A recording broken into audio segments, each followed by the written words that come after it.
Okay, so kind of as we talked about yesterday, the Emancipation Proclamation, again, was a decree freeing all enslaved persons in states still in rebellion after January 1st of 1863. It did not, however, address slavery in the border states because that would later require a constitutional amendment, which would be the 14th Amendment, which we'll touch on later. Lincoln was very careful in how he worded this because he didn't free the slaves in the North. He only freed the slaves in the South because he wanted that to be a point of contention in the South, of something to stress, something for Northerners to be afraid of, and something for Northerners to kind of rally behind, because there were freed slaves in the North that still had families in the South. So that kind of gave them a rallying cry and something to fight for. So it went from kind of transforming the war from a conflict over preserving the Union to more of a war of liberation for African Americans and for Black people to try and free these slaves and these family members. And it went from being much less about preserving the Union to, again, being more about freeing the slaves in the South. The North experienced an economic boom during the war because the factories are making bullets and clothes and food's being made and the railroads being made and things like that, whereas the South's economy collapsed because of food shortages. Disease was extreme. Medical procedures, if you were injured, were a constant threat.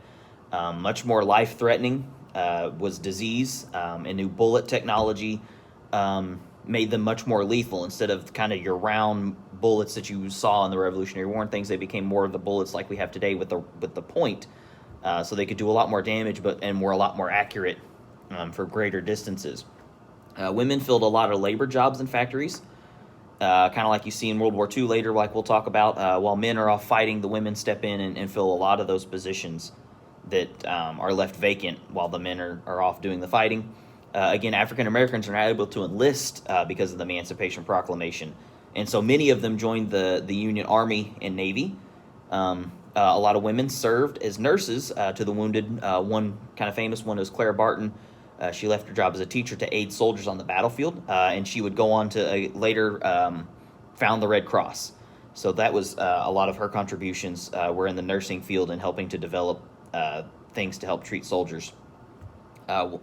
One of the major victories that happened in 1863 started to kind of turn the tide was the Battle of Vicksburg.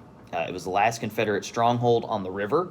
And again, this was important because the Mississippi River was how the South wanted to transport a lot of supplies from the southern states to kind of more of the border states in Missouri and Kentucky and things like that. But this allowed the Union to take complete control of the river, severing it. Not only taking complete control of the river to cut off supplies, but it also cut off Texas and Arkansas and Louisiana and in states that are on that side of the river, so they're no longer able to transport troops across the river that way. So it kind of cut the Confederate in half almost, and really gave a very strategic advantage for the Union. Grant was Ulysses S. Grant put up the city under siege for a month, cut off food and supplies, and then bombarded it for a long time until they finally surrendered.